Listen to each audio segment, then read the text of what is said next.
Shalom, shalom, queridos. Estamos começando nossa live dessa terça-feira, hoje feriado, 21 de abril, e um prazer tê-los aqui conosco. Essa live, onde já vai estar aqui conosco o profeta e mestre Vanderlei, onde vamos falar sobre os profetas do caos versus os profetas da esperança. Então, vamos estar falando a respeito desse assunto tão importante em nossos dias. Vimos tantas pessoas falando e liberando palavras, né? Estamos chegando ao final dos tempos, que não há mais esperança, Jesus está às portas, tantas coisas têm se falado e muitas pessoas têm perdido a esperança. E hoje nós vamos, então, o profeta Vanderlei já está chegando daqui a pouquinho, enquanto as pessoas vão se conectando, e eu já vou te pedir aí, querido, você enchendo de like, enchendo de coraçãozinho aqui a nossa live e compartilhando aí nas tuas redes sociais, chamando todo mundo para estar aqui conosco. Até alguns amados de outros lugares, vocês podem também ir colocando a cidade aí da onde vocês estão falando, queridos. Cada cidade aí pode ir colocando. Então, Loureano Borges, lá de Venâncio Aires, está conosco, a Sheila Ribeiro, de Porto Alegre, a Marlene Correia, lá de Teutônia, bênção, Rafael Dias, aqui de Pelotas, Pastor Eduardo, Canoas, bênção, graça e paz, Lucas, lá de Encruzilhada do Sul, William, Shalom, apóstolo, Shalom, meu querido, William, de Veracruz, né? De Veracruz, William. Então, todo mundo já se ligando na live. Daqui a pouquinho começamos com o profeta Vanderlei, profeta e mestre Vanderlei, que tem realmente um trabalho muito lindo, né? Muito lindo. Deixa eu falar um pouquinho aqui do profeta Vanderlei, apresentar ele um pouquinho, depois ele pode complementar. O profeta Vanderlei, Vanderlei Cardoso é o seu nome, né? Um dos grandes protagonistas da rede apostólica cristã. O profeta Vanderlei é casado com a pastora Kélia. Eles têm 2 filhões queridos demais, o Peter, que eu desde bebezinho, ajudei aí pegando no colo, né? O Vandy é um irmãozão, assim eu chamo o profeta Vanderlei, né? Um amigo de caminhada aqui, nosso querido profeta Vanderlei. E ele tem, então, o Peter e o Paulinho, né? Peter e o Paulinho são os seus 2 filhotes. E o profeta Vanderlei pastoreia uma igreja na cidade de Veracruz, comunidade cristã de Veracruz, que hoje também é um centro apostólico de uma linda família apostólica. O profeta Vanderlei, pastora Kélia estão à frente, né? 13 anos eles têm a igreja ali em Veracruz, e o profeta Vanderlei também, ele é formado em teologia, né? Bacharel em teologia. O profeta Vanderlei também é formado em licenciatura plena em português e inglês. E ele dá aula, né? É um professor, dá aula e também ele pastoreia igrejas, é o líder de uma família apostólica com igrejas em Lajeado, em lá no estado do Rio de Janeiro, algumas igrejas, Capão da Canoa, Capão Novo, e depois ele pode estar falando um pouquinho mais aqui também as igrejas que ele está apostolando, né, junto à rede apostólica cristã. Pastor, profeta, mestre Vanderlei também foi aquele que ajudou a escrever, a formatar toda a nossa trilha de treinamento da rede apostólica cristã. Então, ele realmente é, como eu disse, um grande protagonista daquilo que Deus está escrevendo através da rede apostólica cristã. E eu quero te pedir aí, querido, que você, então, vai compartilhando, né? Já vamos começar a falar sobre este assunto de hoje. Ontem a live foi extraordinária.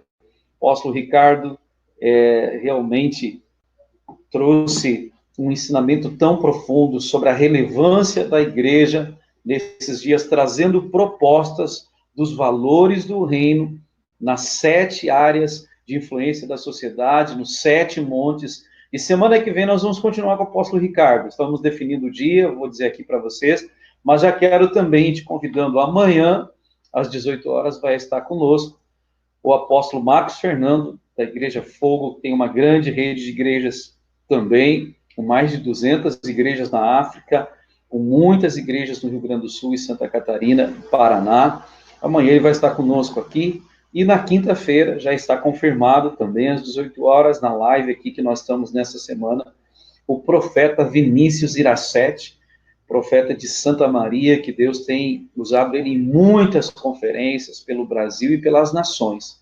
Muitas nações ele já está fazendo conferências, ele tem feito conferências proféticas e tem realmente alcançado muitas pessoas, treinado muitas pessoas, ministrado muitas pessoas através do ministério que Deus tem dado ao profeta Vinícius Iracete, e nós temos o prazer de tê-lo conosco, então, na quinta-feira.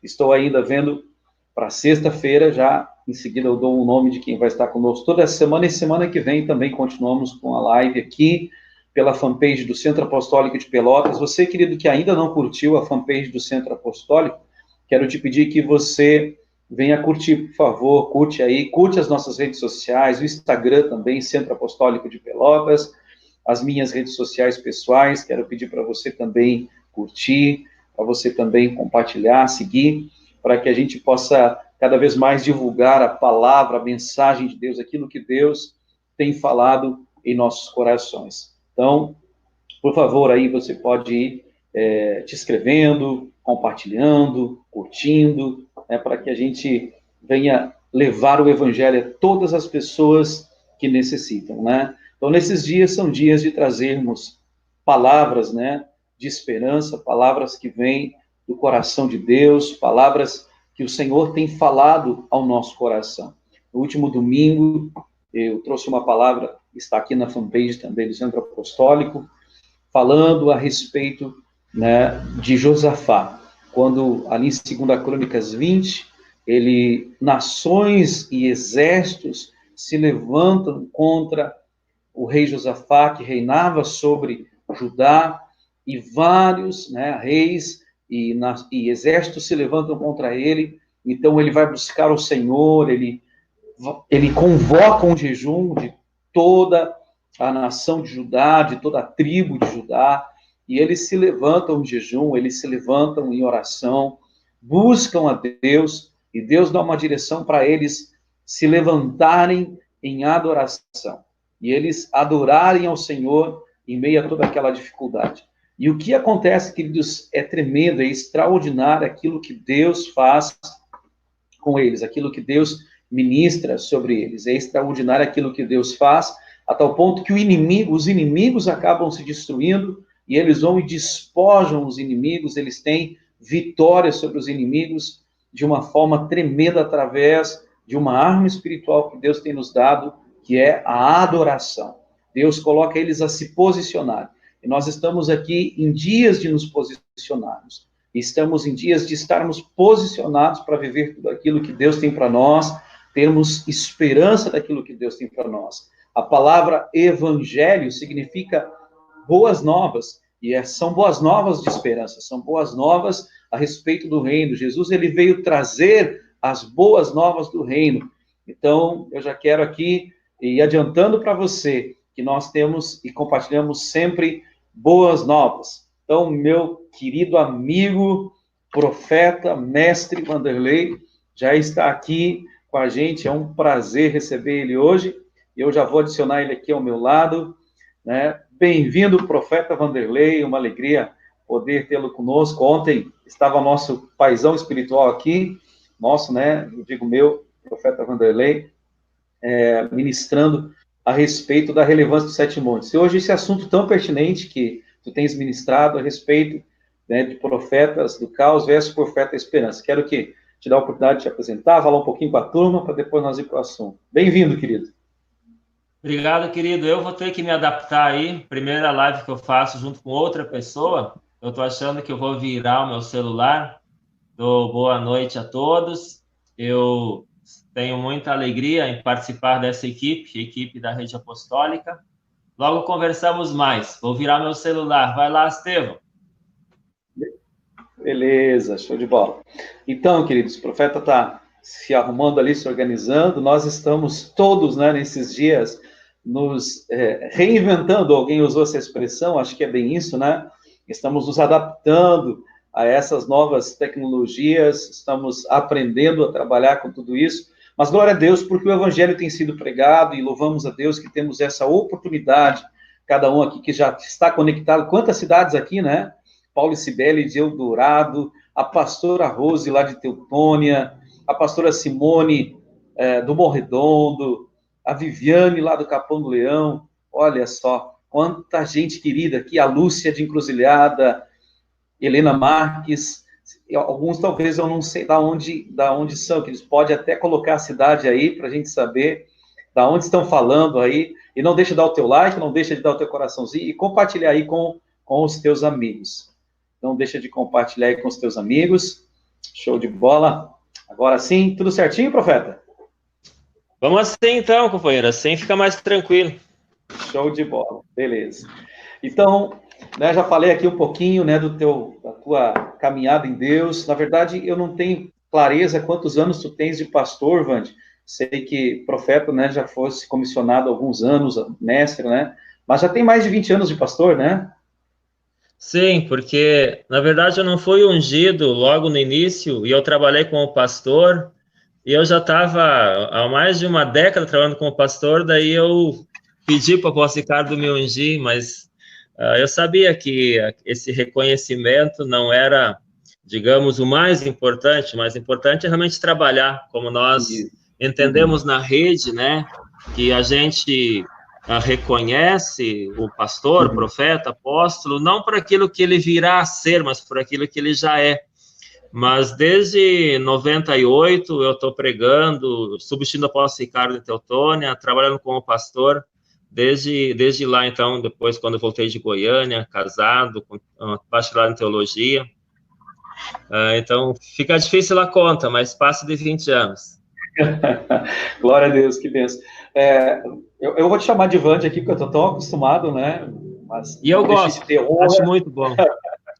Não deixe de ter honra, né, pelo profeta e mestre que és, né, alguém de excelência que tem produzido tanta coisa tão linda, tão especial para nós. Eu falava antes aqui, Vande, que junto com o apóstolo Ricardo tem sido um grande protagonista de construir toda essa trilha de treinamento que tem treinado milhares de líderes, né, não só no Brasil, mas em nações já, da rede apostólica cristã. Nosso treinamento está em espanhol, né, eu creio que em breve em inglês também.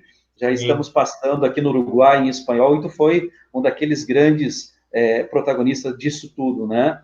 E eu estava falando, tem algumas igrejas que apostola, né? Lajeado, Capão da Canoa, no Rio de Janeiro, né? Algumas igrejas também do Rio de Janeiro. Isso aí. Glória a Deus. E você, vou te apresentar também, né? Logo após eu, apóstolo Ricardo, Estevão foi o rapaz de 20 e poucos anos, 23 anos, eu acho, né? Que estava meio perdidaço, assim, e que foi agregado junto à rede e que fez essa diferença enorme, está fazendo, né? Essa diferença enorme nas nossas vidas. Logo depois, vários outros, mas você também foi um dos pioneiros que acreditou no apóstolo Ricardo, no projeto que o apóstolo Ricardo tinha, né? E nós fomos seguindo os passos do apóstolo Ricardo, então. Eu reconheço que o apóstolo Ricardo começou a falar sobre o apostólico, rede apostólica. A minha cabeça ainda estava muito no pastorado, eu não entendia muito bem aquilo. E, de fato, eu fui seguindo os passos dele, e ele estava sempre à minha frente, anos-luz. É difícil pegar o homem, né, Vande? É difícil, né? É difícil, e é bom nem pegar mesmo, segue os passos do homem, que está certo. É isso aí. Então, querido, eu me esqueci de dizer que também tu estás fazendo um mestrado, né? Tu poderia até falar qual é a área direitinho? Eu estou fazendo mestrado em letras, né? E a minha linha de pesquisa envolve a mídia e a mídia junto às letras, e Uau, a minha dissertação é uma análise do discurso religioso do Bispo Macedo no Facebook. E aí o discurso tem a ver com letras, logicamente, e tem a ver com mídia também.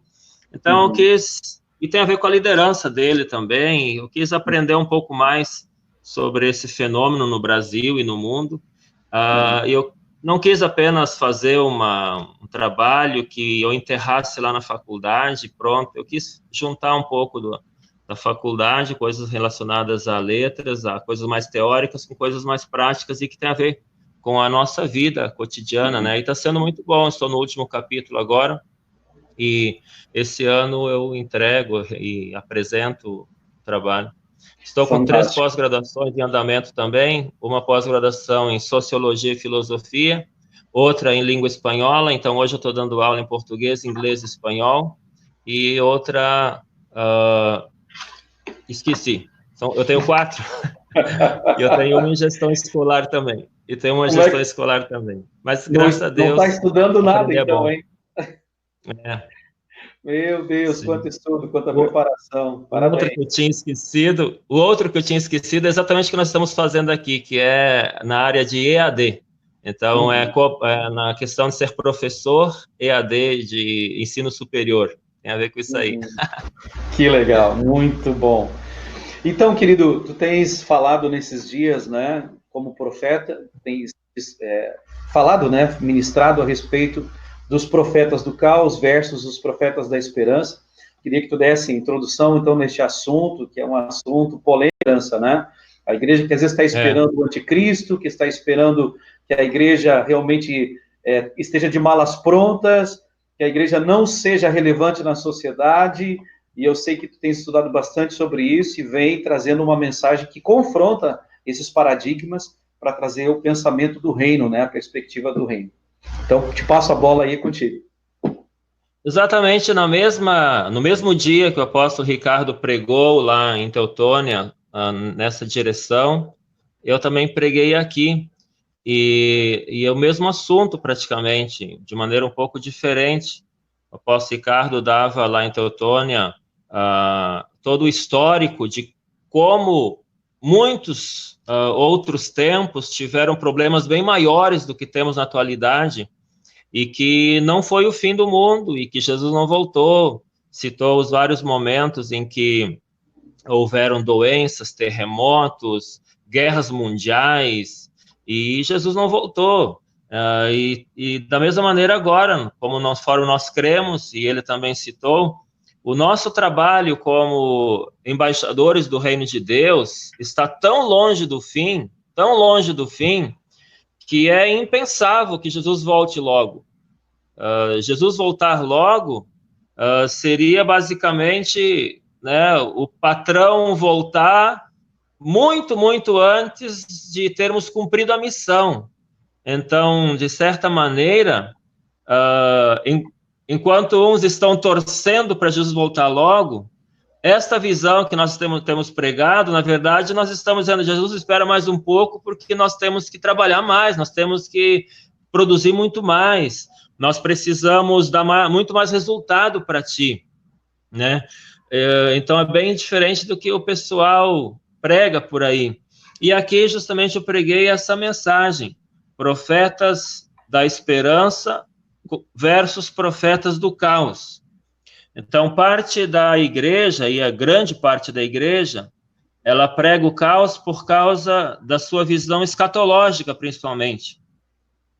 Então, como a visão escatológica de boa parte da igreja é de que as coisas vão piorar e que um anticristo surgirá, e quando as coisas estarão bem ruins na terra, o anticristo aparentemente traz uma solução, traz um pacto mundial debaixo da sua liderança, e aparentemente tudo vai bem, até que ele se revela como anticristo. Então, esta visão, mais de 90% da igreja tem essa visão escatológica. Então, qualquer sinal de coisas ruins acontecendo, as pessoas já ativam a escatologia dispensacionalista que elas têm. E, de fato, era a teologia que nós tínhamos também, né, Estevão? Tanto eu, quanto você, quanto o apóstolo Ricardo. Eu estudei muito a escatologia como dentro do prisma do dispensacionalismo, né? E depois, quando começamos a ver que esta visão, ela era contrária à visão apostólica. A visão apostólica diz que nós vamos pregar o evangelho a toda criatura, o reino de Deus vai crescer, o reino de Deus vai expandir, né? E depois, então, Jesus vem, mas ele não vem para um povo derrotado, destruído, um povo assolado por um anticristo. Ele vem para tomar posse do reino que os seus filhos, que os seus enviados, que os apóstolos, né, os enviados, já de certa maneira, tomaram para ele. Ele vem para sentar no trono e o trabalho, grande parte do trabalho já foi feito, né? Na visão escatológica anterior, Jesus viria para salvar as pessoas das mãos do anticristo. Jesus viria num território onde um anticristo, que significa Satanás, teria domínio praticamente completo e total, com raras exceções, onde os poucos cristãos estariam fugindo pelas cavernas, estariam sendo guilhotinados, estariam sendo humilhados, muitos negando sua fé. Então, esse ambiente é que muitos acreditam que Jesus encontraria vindo para a Terra.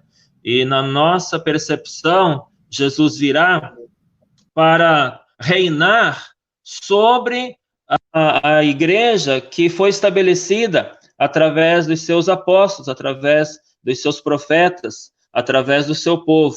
Então, essa visão escatológica tem muito a ver com a questão de sermos profetas do caos ou profetas da esperança.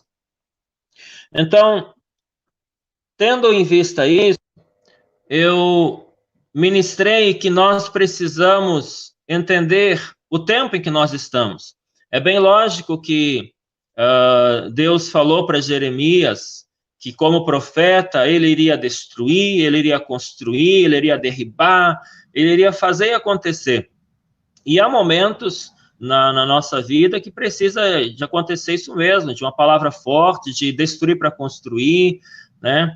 E as pessoas pegam apenas parte dessas palavras e aplicam para o dia de hoje. Porém, o próprio profeta Jeremias ministrou muitas palavras de esperança, e eu vou citar daqui a pouquinho algumas palavras de esperança que o profeta Jeremias ministrou, mas o que eu poderia já antecipar é que aqueles que têm pregado o caos é porque eles não têm uma boa visão do que Deus está fazendo no dia de hoje e uma boa visão de como será o futuro da igreja, como será o futuro do reino de Deus na terra.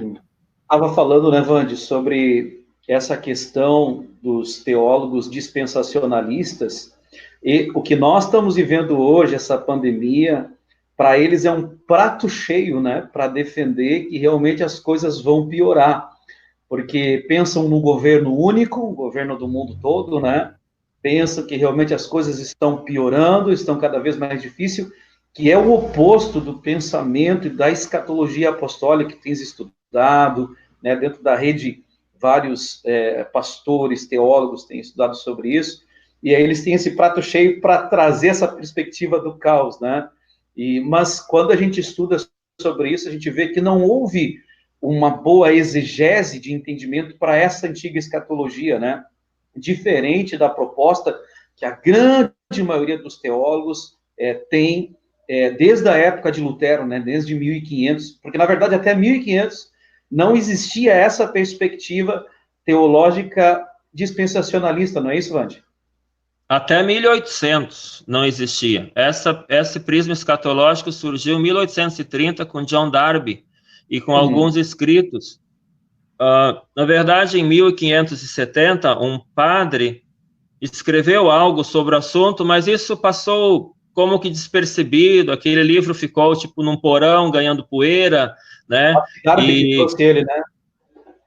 Então John Darby, em 1830, relê isso e retoma isso, e na prática, o padre que escreveu isso foi basicamente para se contrapor a Lutero, porque Lutero dizia que a Igreja Católica era a prostituta do Apocalipse, e então um padre escreveu que não poderia ser, porque toda essa questão do Apocalipse está para o futuro, para o fim do mundo, e não para os dias de Lutero.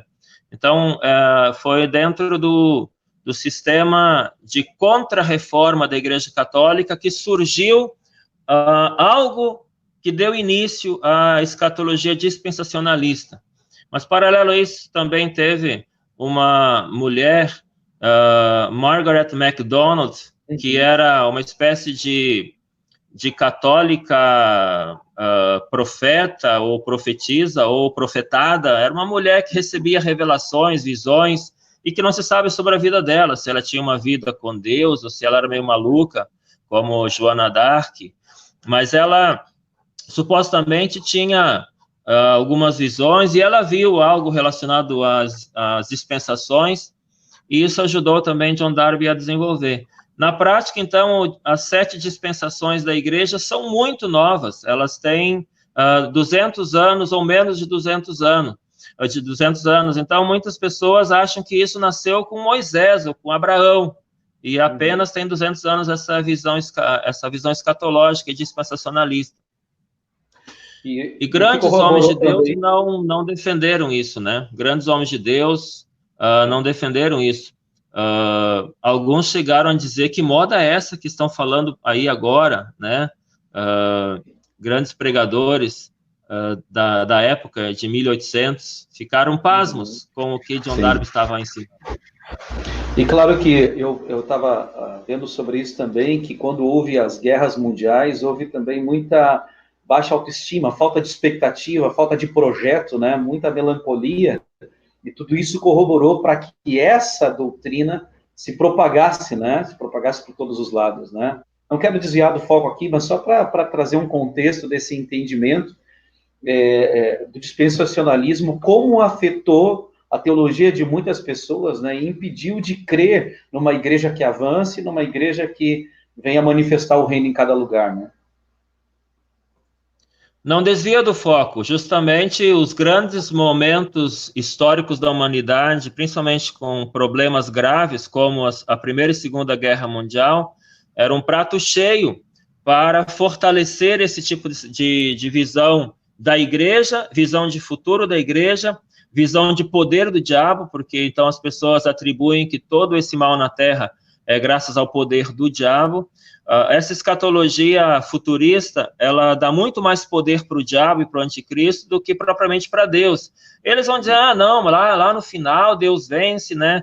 Mas esse final, ele venceria com gato pingado de gente, e o inferno estaria lotado e o céu quase vazio, né?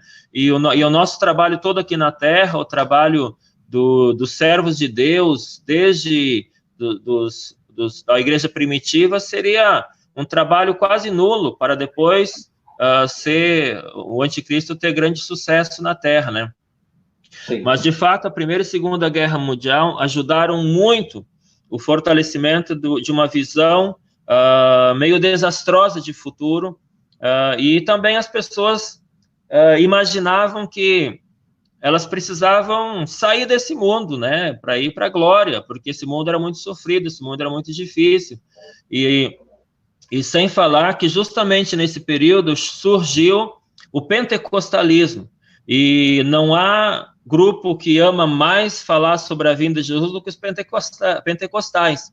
Preguei numa igreja pentecostal no início do ano, lá uma Assembleia de Deus pentecostal pura, lá no Rio de Janeiro, e o pastor dá oportunidade para as pessoas, e cada pessoa que lhe deu uma oportunidade, todos os que subiram no altar abriram uma passagem falando sobre que Jesus está logo voltando e que está tudo quase pronto para ir para o céu, e a igreja, glória a Deus e glória a Deus. Então, em 1910, por aí, surgiu a primeira onda do pentecostalismo.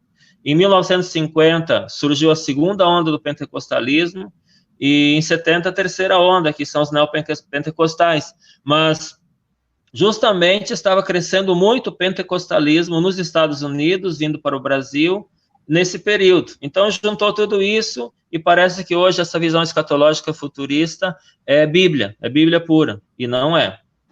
Uhum. Olha quanta base há para aqueles que são os profetas do caos, né? Para trazer todo esse pensamento. Quando, na verdade, a mensagem que a gente quer trazer apostólica é uma mensagem de esperança. Eu queria até chamar a atenção de algo que a gente tem aprendido, né? Temos ministrado, que 5% das nossas ações nós fizemos por amor, né? 10% daquilo que a gente faz por medo de perder algo, por medo de alguma coisa, e 85% a gente faz pela recompensa. Isso tanto a Bíblia quanto estudiosos ensinam, né, sobre isso. Então, eu entendo, Vandir, não sei se tu concorda comigo, né, mas eu entendo que esta pregação de, olha, o inimigo vai vir, olha, o anticristo vai vir, olha, Jesus vai vir e vai te pegar de surpresa, se tu não tiver com a vida reta, né, tu não vai para o céu. Então, tudo isso é uma forma também de manter as pessoas fidelizadas, uma vez que elas têm medo de tudo isso. Não sei se tu concorda também comigo que esse foi um viés que foi usado pela igreja para acabar fidelizando as pessoas, e não por uma mensagem apostólica, onde cada um entende a sua função, como tu começou falando, né? Olha, eu era pastor em função e chegou o tempo de ser comissionado, e sabe que a recompensa são as vidas, é o reino sendo estabelecido, e que Deus vai nos recompensar, como a palavra diz em tantos textos. 100%. E aí, de novo, voltamos para todo o histórico. Além do ambiente que surgiu esta visão ser meio catastrófico, surgiu o pentecostalismo. E o pentecostalismo cresceu exatamente nas periferias e entre os pobres, entre as pessoas menos cultas. E como o pentecostalismo cresceu entre essas pessoas são mais vulneráveis a serem dominadas pelo medo. Então, pessoas com menos estudo, elas são mais fáceis de dominar pelo medo. E essa é um tipo de ensino-aprendizagem através do medo. Muitos pais fazem isso. Muitos pais dizem para os filhos, olha, se você não fizer isso, o homem do saco vai te pegar. Se você não fizer aquilo, vai acontecer tal coisa, né? Essa é a pedagogia do medo. Na igreja existiu muito a pedagogia do medo, e ainda existe em vários grupos. A igreja que preguei, que eu citei, justamente, ela é de uma periferia, né, onde eu preguei, num bairro dominado pelo tráfico, no Rio de Janeiro, e essas pessoas ainda respondem a esse tipo de apelo. Já em culturas com mais estudo, esse tipo de pedagogia não funciona muito, a pedagogia do medo. Mas eu dou uma base bíblica para você sobre os profetas do caos e os profetas da esperança. Nós podemos ler em Números que haviam 12 profetas, digamos assim, 12 líderes, em Números 13, 25. Você que está acompanhando, a maioria conhece bem a história dos 12 espias de Israel. Então, os 12 espias foram enviados por Moisés para espiar a terra da Palestina, onde hoje é Israel, parte da Palestina, e 40 dias eles ficaram espiando, passaram uma quarentena espiando a terra. E quando eles voltaram de espiar a terra, eles trouxeram um relatório, e 10 espias trouxeram um relatório negativo, foram os profetas do caos. 10 espias foram os profetas do caos. Então, eles disseram que o povo lá era muito forte, disseram que não seriam capazes de vencer, que o povo de Israel era como o gafanhoto diante do povo dos inimigos, e que não tinha condição de vencê-lo de jeito nenhum. Através desses profetas do caos, houve um grande desespero no meio do povo. Então, houve uma desesperança. Ao invés deles trazerem esperança, eles trouxeram desespero. Ao invés deles trazerem ânimo, eles trouxeram desânimo. Fazendo uma regra de 3, de 12, 10 trouxeram esse desespero, foram profetas do caos, daria 83 0,3%. Então, quem sabe esta seja uma equação entre 10 pessoas, entre 12 pessoas, quem sabe 83% podem trazer essa mensagem negativa. Entre os espias de Israel, então, 83% foram profetas do caos, trouxeram informações negativas. E o que o povo fez? O povo desanimou, desesperou, queria voltar para o Egito, queria matar Moisés. É isso que profeta do caos faz. Profeta do caos vai trazer desespero, vai trazer desânimo. Se de 12, 10 foram profetas do caos, quem sabe podemos pensar que hoje, de 1.000 pastores, 800 são profetas do caos. Nós vimos muitas mensagens nas redes sociais sobre que está chegando a hora. Tem um pastor que marcou a volta de Jesus já, né, que nós estávamos conversando aí, pastor bem conceituado até então, né, mas tudo através dessa escatologia. Se eu pensar, então, que apenas 2 dos 12 conseguiram ter uma visão positiva da situação, esta, quem sabe, seja a nossa situação agora. Quem sabe eu, Estevão, Apóstolo Ricardo, da Rede Apostólica e alguns outros, somos os Calebes e Josué, que estão vendo coisas positivas através desse período do coronavírus. Estamos vendo possibilidade. Profetizei no culto domingo que, quem sabe, a partir desse final de período do coronavírus, venha a ter um grande reencantamento da sociedade com Deus e com a fé. Preguei neste domingo sobre desencantamento da fé, como as pessoas, às vezes, elas se encantam com a fé, como os apóstolos se encantaram com Jesus, com a pesca maravilhosa, e seguiram Jesus, ficaram admirados, encantados, então se encantaram pela fé. Mas depois, Judas se desencantou com a fé, porque ele tinha um conceito de que Cristo seria um rei aqui na terra. Pedro também se desencantou com a fé lá, negou Jesus 3 vezes. Mas Pedro, pelo menos, se reencantou com a fé através do olhar de Jesus, chorou amargamente, se arrependeu e seguiu em frente. E citei também que Karl Marx, ele falou sobre o desencantamento do mundo, e ele escreveu desde 1890 ou 1900, ele escreveu que para a sociedade o melhor seria que ela se desencantasse com a fé, com o mágico, com milagres, com qualquer coisa nesse sentido, que tudo isso era prejudicial para a sociedade. E a sociedade deveria se desencantar com fé, com Deus, com mágico, qualquer coisa relacionada ao espiritual ou ao divino, e focar no científico. Porém, agora eu acredito que está chegando um tempo que vai ser o contrário. As pessoas vão se desencantar com o pseudocientífico, com aquilo que dizem que é científico, e vão começar a se reencantar com a fé.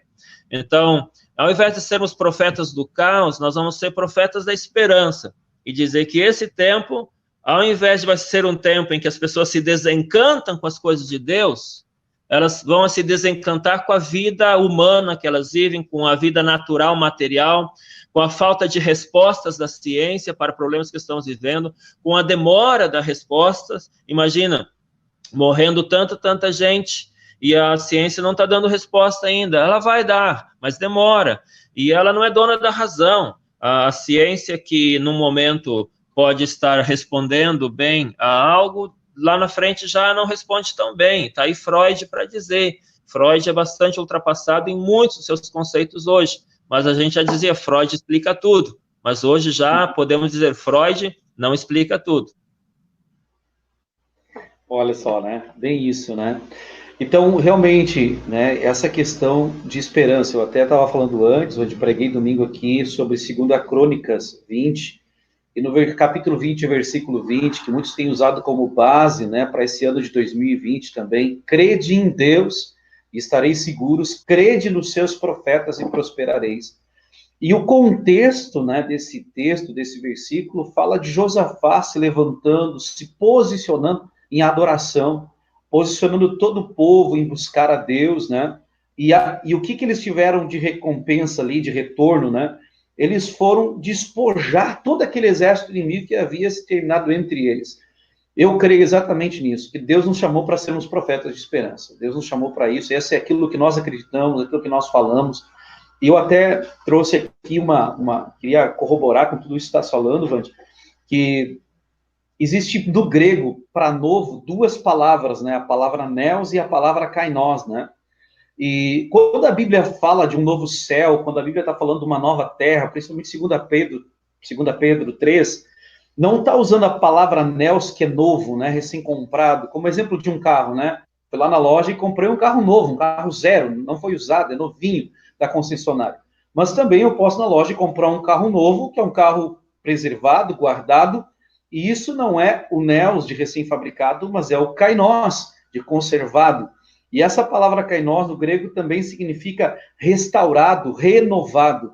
E lá em Atos 3:21, a Bíblia diz que os céus vai reter a Jesus até que todas as coisas sejam restauradas. Até que todas as coisas sejam restauradas. Então a Bíblia é clara ali. É claro que nós anelamos a volta de Jesus, como a Bíblia diz, o Espírito e a noiva dizem vem. Mas a gente percebe que a igreja, que vai ser a noiva gloriosa, que vai trazer essa restauração, essa nova terra, né? Vai trazer essa novidade, essa restauração, ela está longe de fazer isso. A igreja está longe de ser relevante porque abriu mão de estar na política, abriu mão de estar nas artes, né? Abriu mão de estar na mídia, abriu mão de tudo isso, e agora a gente sabe que o inimigo cumpriu a sua agenda e tem cumprido a sua agenda. E hoje a igreja está sendo despertada para isso, estamos sendo despertados para que nós precisamos ser protagonistas nisso, né? E sendo apenas profetas de caos e falando, não, realmente está indo de mal a pior, as coisas só estão piorando. E não é verdade, as coisas estão melhorando. Quando a gente estuda, a gente vê que cada dia as coisas estão melhor, né? Cada dia as coisas estão melhorando. Hoje há muito menos guerra, não há guerras acontecendo como antes, a fome é muito menor em todas as nações, né? As pessoas estão vivendo mais, as pessoas estão vivendo muito mais, né? Enfim, em todas as áreas a vida está melhorando. Sim. Profetas da Esperança, eu baseei minha pregação em Jeremias 31:17, onde diz, a esperança para o teu futuro, diz o Senhor, porque teus filhos voltarão para os seus territórios. Então essa é uma mensagem, a esperança para o teu futuro, diz o Senhor. Embora eles estavam num momento de caos, que era ainda o cativeiro babilônico, mas Deus trouxe uma mensagem de paz, a esperança para o teu futuro. Profetas da esperança vão trazer uma mensagem de esperança para o futuro, e não uma mensagem de caos para o futuro. Veja bem, Caleb e Josué trouxeram uma mensagem assim. Eles disseram, eia, vamos subir, que Deus vai nos entregar nas mãos os nossos inimigos. E os outros 10 traziam uma mensagem negativa, enquanto eles, pautados em Jeremias, digamos assim, na ideia de Jeremias, diziam, há esperança para o nosso futuro. E os outros diziam, não há esperança para o nosso futuro. E eles diziam, há esperança sim, como pão podemos devorá-los. Então, a função da palavra profética é ajudar, é encorajar, é animar, é consolar.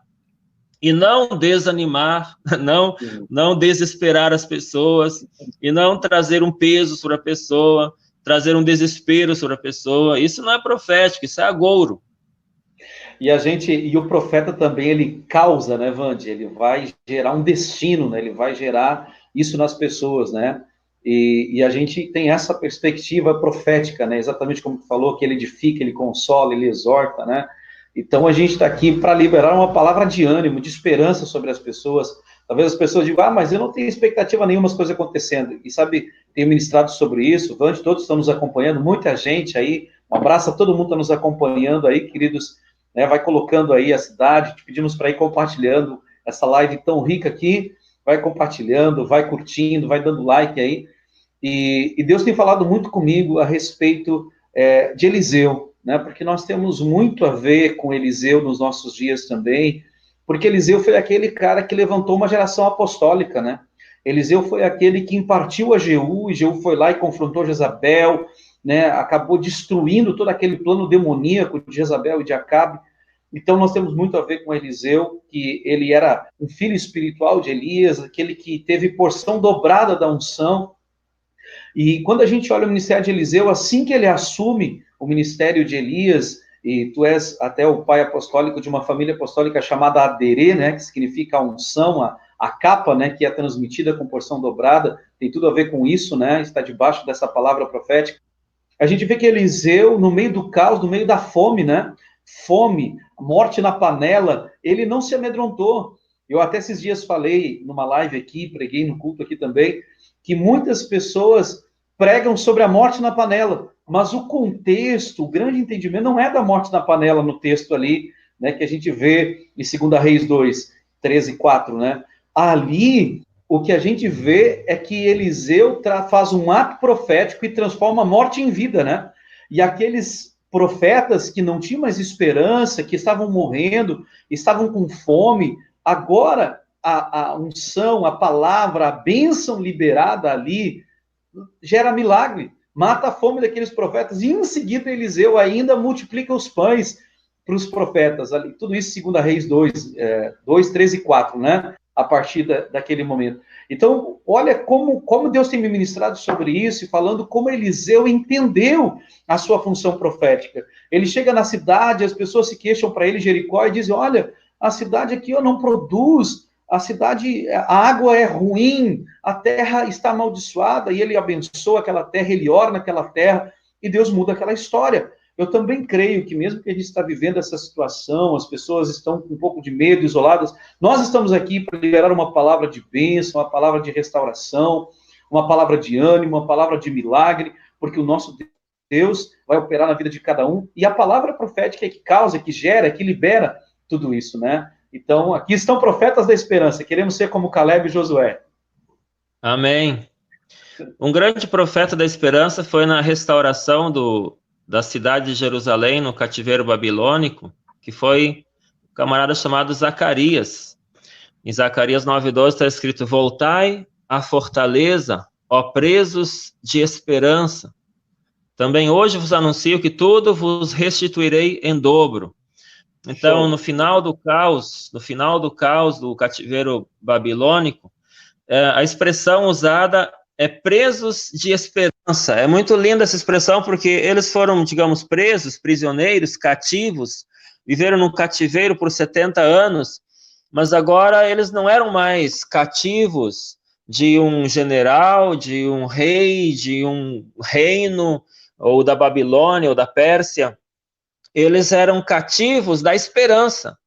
É lindo isso porque uma pessoa pode estar momentaneamente no seu físico preso por alguma situação, ou como agora na quarentena, muitos presos em casa, mas pode estar preso em casa, digamos assim, mas também preso de esperança, também ser alguém que está cheio de esperança, não apenas, digamos, desesperado.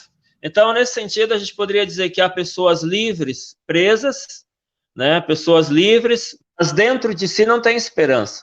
E há pessoas que podem momentaneamente estarem presas, sem liberdade de ir e vir, ou alguém até na cadeia convertido, e que está preso de esperança, cheio de esperança.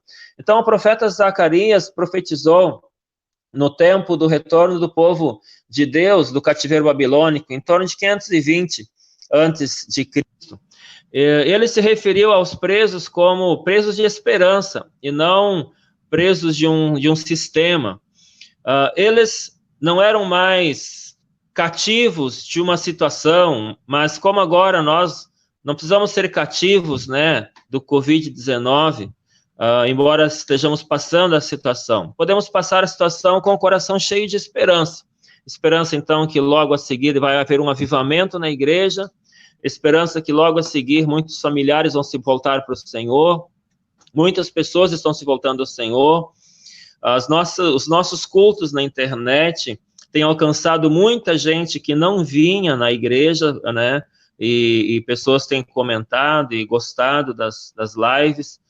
Então, o profeta da esperança vai ver algo bom no futuro. Então, o verdadeiro escravo ou livre não é aquele que é preso ou escravo por uma força externa, e sim por uma força interna. é isso que eu consigo perceber dessa questão de presos de esperança. Eu escrevi essa frase, achei bem bonita e vou repetir ela. O verdadeiro escravo ou livre não é aquele que é preso ou escravo por uma força externa, e sim por uma força interna. Então, se internamente eu for escravo de uma ideia de um futuro terrível, de um futuro ruim, de que, o inimigo está aí, o anticristo está aí, ele vai me pegar. Se eu usar um chip de um celular, quem sabe a marca da besta. Se eu usar um código de barra, quem sabe a marca da besta. O QR Code agora é a marca da besta. O chip vai ser a marca da besta. Tudo é marca da besta. Para o Davi Miranda, a televisão era a marca da besta, e é até hoje. Então, é uma neura que muitos têm sobre esse futuro catastrófico, né? Então, o verdadeiro escravo, ele é livre dentro dele, aliás, ele é preso dentro dele, né? Não por fora.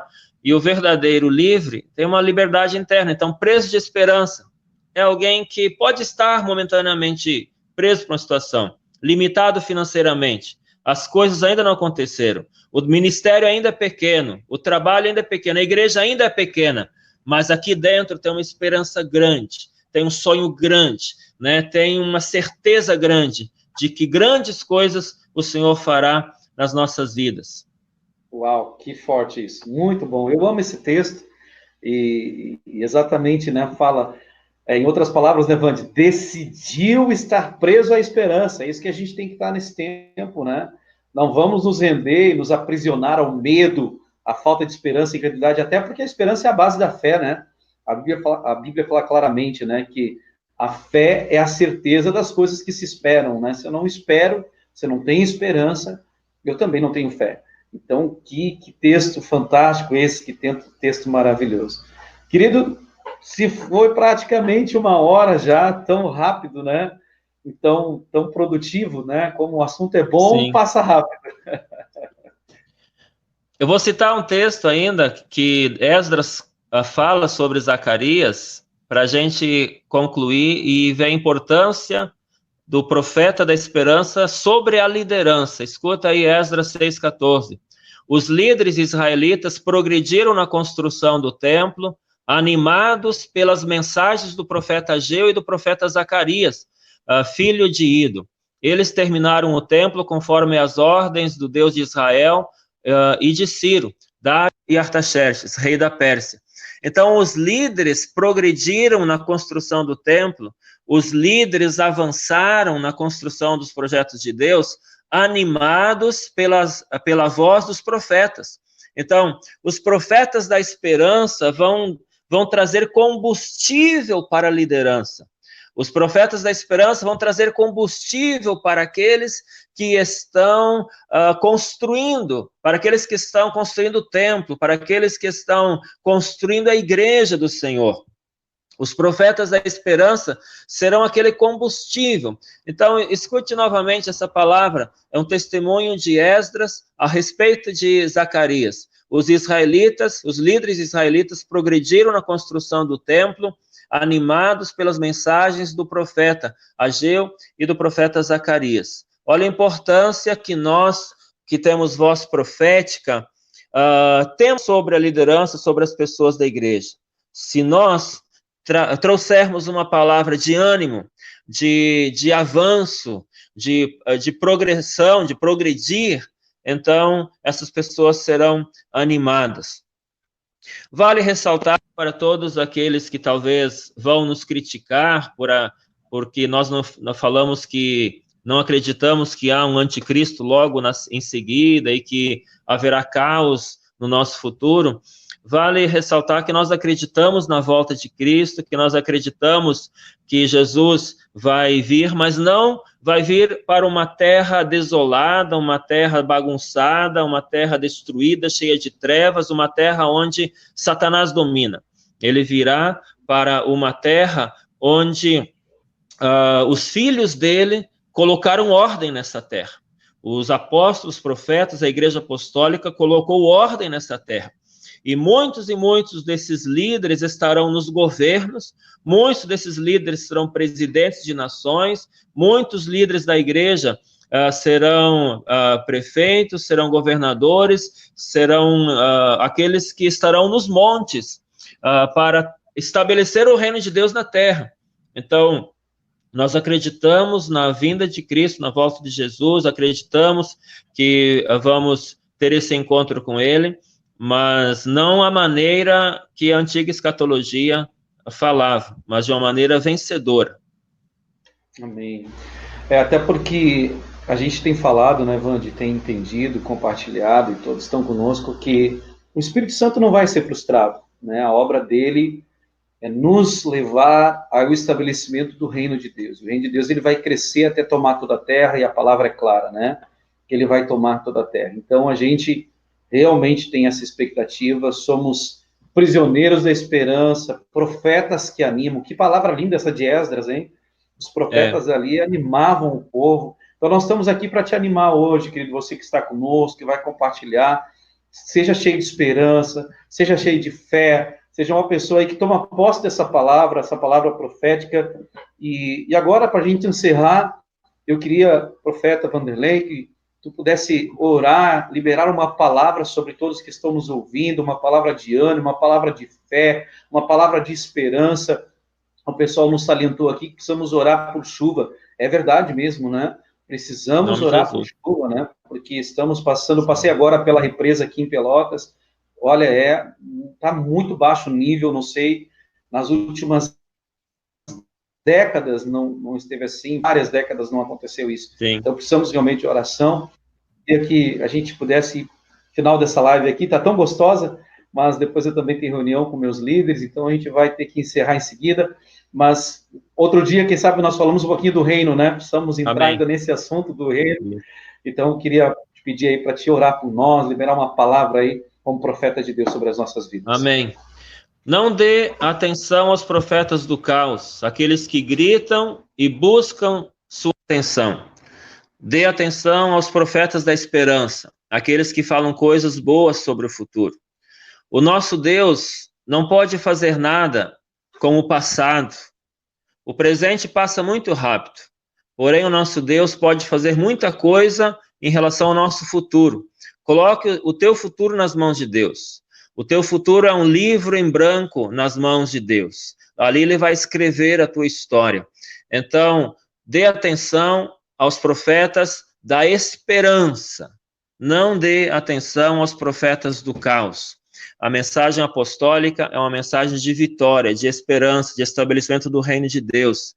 Ao falar sobre a pedra que destruiria os impérios, na visão de Nabucodonosor, que destruiria aquela imagem, e por último seria o Império Romano, fala que aquela pedra iria crescer e crescer e encher toda a terra. Aquela pedra é Cristo, aquela pedra representa o reino de Cristo, representa a igreja, e ela não vai parar, e o reino não vai parar até encher toda a terra. Então nós vamos orar. Deus, eu quero orar por cada pessoa que acompanhou esta live, a orar por cada um que tem pedido oração aqui nos comentários, e declarar em nome de Jesus que é tempo de esperança, é tempo de fé, é tempo do Senhor fazer uma linda obra. Esse ano é um ano muito especial, é um ano inesquecível pelos acontecimentos mundiais, mas também é um ano que o Senhor fará coisas lindas na tua igreja, através da tua igreja. Deus, eu oro pela situação do Rio Grande do Sul. Junto com os irmãos, quero liberar uma palavra profética, que venha a chuva de Deus sobre o Rio Grande do Sul. Chuva do Senhor sobre o Rio Grande do Sul. Declaro em nome do Senhor Jesus o fim da estiagem, o fim da seca e a vinda da chuva do Senhor, para que essa terra receba a tua bênção através da água, da chuva, e em nome do Senhor Jesus, a tua mão esteja sobre cada um de nós, sobre cada família representada. Eu oro por cada um, oro por cura, eu oro, Deus, para que toda dor que está na vida desta pessoa saia agora em nome de Jesus. Eu dou uma ordem a toda dor que está no corpo desta mulher, no joelho direito, toda dor na cabeça, eu ordeno que saia porque é chegado o reino de Deus na casa dessa pessoa, é chegado o reino de Deus na vida dela, onde ela está agora. Receba em nome de Jesus cura, receba em nome de Jesus paz na tua casa, receba esperança em nome de Jesus, que todo medo saia da tua vida agora em nome de Jesus, e venha a esperança, e venha a paz, e venha a fé. Em nome de Jesus eu declaro amém. Glória a Deus. Amém, amém, amém. Querido, tome essa palavra na tua vida, decretamos bênção sobre ti, profeta Vanderlei orou, bênção sobre a tua casa, a tua família, graça de Deus sobre ti, toma posse aí, te encha de esperança. Não aceite o medo, não aceite a falta de esperança, não aceite a angústia, a preocupação, a ansiedade. Querido, em nome de Jesus, que você possa se apegar a essa palavra e pare de ouvir os profetas do caos, dê ouvido aos profetas da esperança. E sabe, desligue a tua televisão, pare de ouvir outras pessoas, o som que você escuta determina os teus movimentos. Então, para de ouvir palavras negativas, medita na palavra de Deus, para de ouvir palavras carregadas de derrotismo, de palavras que te levam à derrota e ao medo, e te enche de esperança, te enche de expectativa, porque o nosso Deus é um Deus grande, é um Deus poderoso, Ele é um Deus que está pronto para agir nas nossas vidas. Não pense que Ele tem prazer com que alguém venha estar sofrendo, morrendo, não. Ele tem realmente prazer em ver os seus filhos muito abençoados, bem, os seus filhos prosperando, vencendo. E a gente profetiza, decreta que, passando esse período, nós vamos ver a igreja, como o profeta Vanderlei liberou, também tem liberado essa palavra, de um avivamento sem precedente, pessoas que antes não valorizavam a palavra, vão valorizar, pessoas que antes não queriam estar no culto, vão estar no culto, pessoas que não estavam dando a mínima para a sua família, estão aprendendo a valorizar a sua família, ter tempo com a sua família, com seus filhos. Então, Deus está usando tudo isso. E nós liberamos palavra de bênção sobre a tua vida e de esperança em nome de Jesus. Querido profeta, muito obrigado, foi realmente muito produtivo esse tempo, pena que passou tão rápido, né? Nós vamos talvez ter que fazer replay em seguida aí, falar um pouco outros assuntos tão pertinentes, tão importantes. Te agradeço demais, tirar o teu tempo aí, para poder nos abençoar, liberar uma palavra de Deus sobre as nossas vidas, edificar as nossas vidas. Um abraço a todos que estão conosco, querido, você pode deixar teus comentários aí também, você pode compartilhar com os teus amigos nas redes sociais. Um abraço a todos. Profeta Vanderlei, um abração, obrigado, vou dar a oportunidade de te despedir da turma aí. Até a próxima. Amém. Obrigado. Paz, querido. Obrigado. Foi um prazer. Tchau, tchau. Tchau, queridão. A todos aí, então, queridos, Deus abençoe vocês.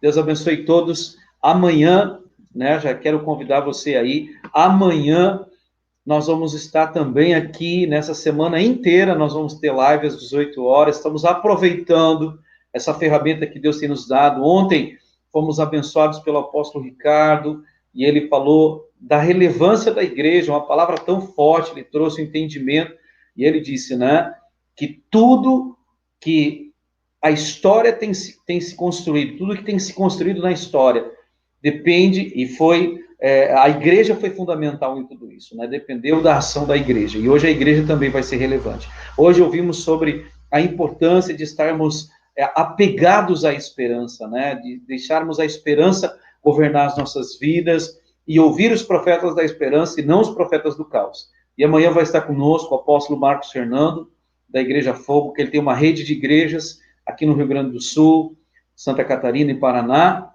e também mais de 200 igrejas já na África, e ele vai estar amanhã conosco trazendo uma palavra. Ele escreveu um livro no final de 2019 sobre rompimento financeiro, e nós vamos falar então de como termos expectativa de prosperar em meio às dificuldades, em meio ao caos, em meio à pandemia que a gente está vivendo.